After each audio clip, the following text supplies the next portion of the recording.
La détermination d'un équilibre entre la liberté d'expression et la protection du sentiment religieux est le résultat d'un choix renouvelé à chaque époque et déterminé dans chaque pays. C'est en fait la question de la détermination du sacré dans une société, c'est-à-dire à notre époque, du passage de Dieu à la sacralisation de l'individu. Les systèmes juridiques modernes prévoient ces deux composantes, liberté d'expression, protection du sentiment religieux, qui sont toujours appelés à s'affronter. Leur arbitrage déterminera le choix idéologique fait par chaque société.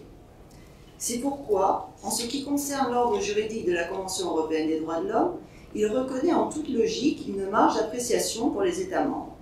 Et il ne peut en être autrement, car la question de la détermination de la liberté d'expression, tout autant que la marge de protection du sentiment religieux, sont particulièrement difficiles à déterminer objectivement. Pour le juriste, se pose toujours la question des critères.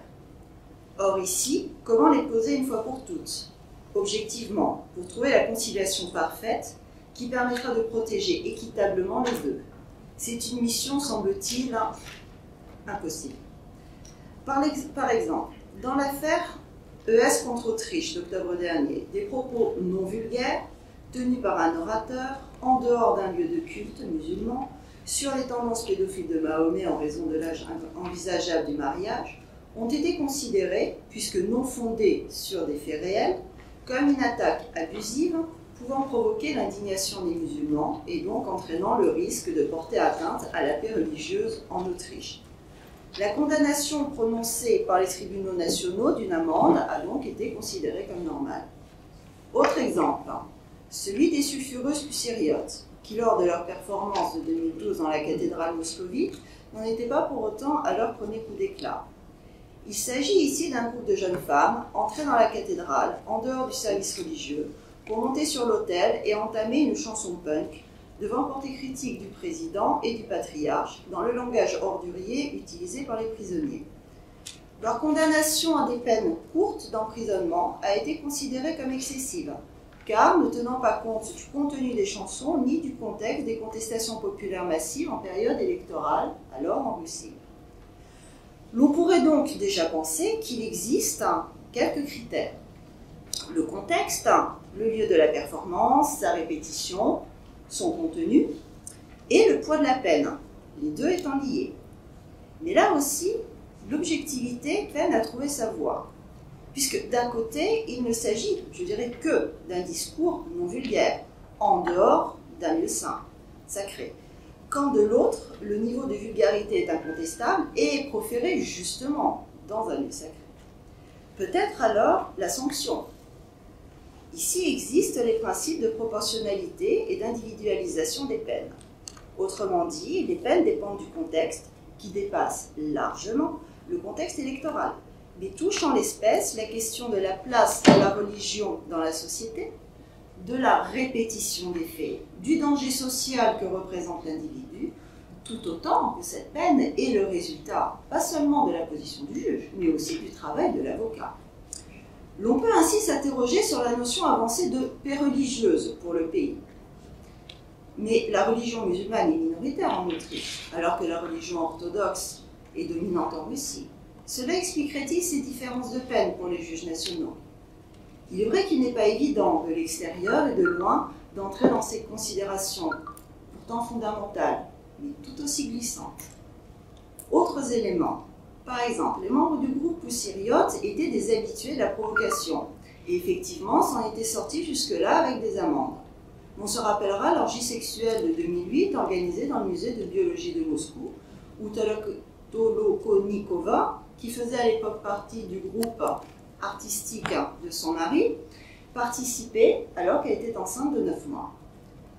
L'on comprend ainsi que la notion de contexte qui va influencer la peine est également très relative. Dans le même sens, l'on se souviendra, puisque la peine découle aussi du travail de l'avocat, on se souviendra donc de l'avocat Feigin, avant d'abandonner la défense du groupe, déclarant que la dimension communicationnelle de la défense pouvant porter atteinte maintenant à ses clientes, il se retire et un avocat va s'occuper des questions juridiques. L'on se demande alors de quoi il s'était occupé jusque-là. Mais au-delà de ces considérations techniques, il existe une dimension fondamentale. Fondamentale dans le sens où elle touche au fondement de la société. Le premier aspect à prendre en compte est celui de la fonction constructive de la jurisprudence. En déterminant ce qui est possible dans le cadre de la liberté d'expression, la jurisprudence détermine ce qui doit être acceptable dans une société donnée. L'évolution ici semble montrer une certaine confusion entre la provocation et la liberté d'expression, ce qui est un message assez contestable car passablement réducteur. Ces positions n'ont aucun effet stimulant sur la créativité de l'individu. L'on ne cherche pas la profondeur, mais un effet de surface maximal. Même juridiquement, il semble ici difficile d'établir un critère objectif de ce qui est a priori autorisé et devant être reconnu comme acceptable dans le cadre de la liberté d'expression. Par exemple, brûler la porte du FSB est une expression normale de l'individualité créative, qui prend fin lorsqu'il s'agit de la porte de la Banque de France. Plus sérieusement, la question est ailleurs. Aucune objectivité n'est ici possible, car il s'agit de symboles.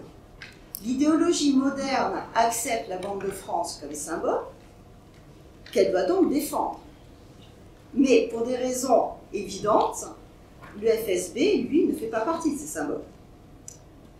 Les critères déterminant le domaine de la liberté d'expression sont donc difficilement objectivables.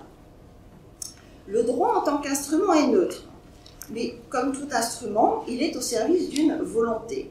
Par l'établissement de règles, il permet de façonner la société et les rapports entre les hommes, de déterminer les rapports à l'intérieur du triptyque État, société, homme.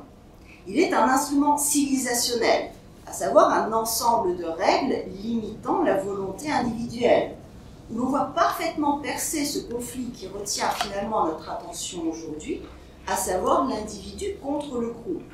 Ce que Freud détermine finalement comme la liberté individuelle contre la civilisation, dans Malaise dans la civilisation. Je cite, « C'est le remplacement du pouvoir de l'individu par celui de la communauté qui constitue le pas décisif vers la civilisation.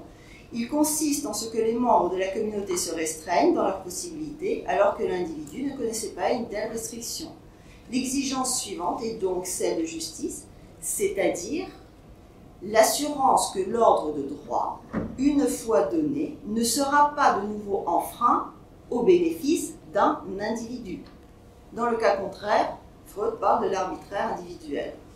Et l'on en arrive au deuxième et dernier aspect de la question. Si l'ordre national détermine une certaine organisation sociale qui correspond à une certaine vision de l'homme et de la société, les États membres du Conseil de l'Europe sont également concernés par l'ordre juridique européen des droits de l'homme, qui avance, lui, une certaine vision de l'individu. Théoriquement, il est effectivement tout à fait possible, les ordres juridiques étant la transcription en normes d'une certaine vision de l'homme, que la CEDH défende cette vision aujourd'hui conquérante et, par les moyens qui sont les siens, conduise les États membres à adopter cette position idéologique qui met l'individu tout-puissant au centre d'une société atomisée en agglomération d'individualités. C'est en quelque sorte la transposition au niveau du droit de l'homme, des droits de l'homme, de cette dérégulation qui touche aujourd'hui toutes les sphères politico-juridiques. C'est tout à fait possible, mais un choix doit être fait, car soit la CEDH est une juridiction, et l'on attend de la justice l'impartialité, la neutralité, une approche juridique, c'est-à-dire de dégager des critères qui soient stables et des catégories juridiques. Et dans ce cas, ces actes sont effectivement des décisions de justice qui ont la force obligatoire. Soit la CEDH se transforme en organe politique qui a des positions, qui a des convictions, mais dans ce cas, ces actes doivent être considérés comme des actes politique. Comme écrivait François Tulkens en introduction à son étude sur l'exécution des décisions de la CEDH, je cite, « Le but de l'acte de juger est de l'ordre du pratique. Un arrêt de la Cour européenne des droits de l'homme n'est pas une fin en soi. Il est la promesse d'un changement pour l'avenir. Mais il est impossible de revendiquer et les pouvoirs d'une institution judiciaire pour un organe qui serait politique. L'équilibre ici entre compétence et nature de l'organe est absolument fondamental, ne serait-ce que pour l'effectivité de la mission qui est attribuée à cet organe. Une approche formaliste qui est peut-être effectivement confortable, les pays ont ratifié qu'ils assument, de cette question ne permettra pas pour autant d'évacuer le problème sur le fond. Et la question se pose en ces termes. Un organe extérieur est-il légitime à imposer la modification des rapports sociaux établis par le système juridique national au nom d'une vision supérieure idéologique de ce que doivent être ces rapports sociaux découlant d'une interprétation évolutive propre, non liée à l'évolution de la société considérée, mais au contraire, devant entraîner l'évolution de cette société. On en revient toujours à cette même confrontation. La liberté individuelle contre la civilisation, la liberté d'expression contre la liberté de penser. Comme nous l'avons vu en présentation, il y a une hésitation à pénaliser le blasphème, parce qu'il y a une difficulté pour le droit à se saisir de la religion, tout en restant objectif. C'est à mon avis un choix qui demande quand même réflexion, et j'espère que nos confrères qui, grâce à leur pratique juridique, nous permettront de rentrer dans les détails, nous permettront de développer cette discussion. Merci pour votre attention. Merci beaucoup.